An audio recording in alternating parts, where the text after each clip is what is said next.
ninanakawan ng mga ganit na kapangyarihan. Ang korupsyon sa mga di-umano'y flood control projects ay hindi lamang pagnanakaw ng pondo.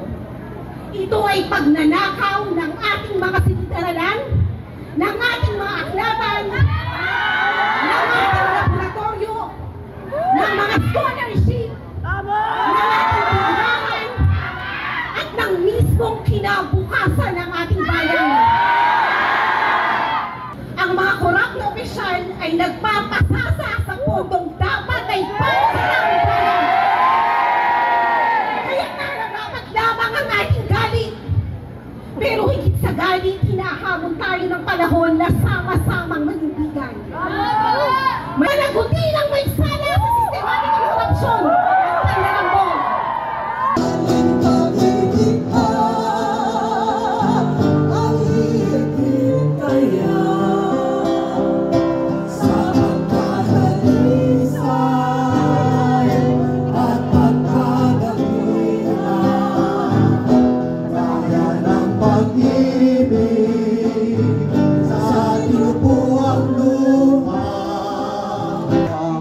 Bayan tayo'y magkaisa, laban sa uri mapasamantala.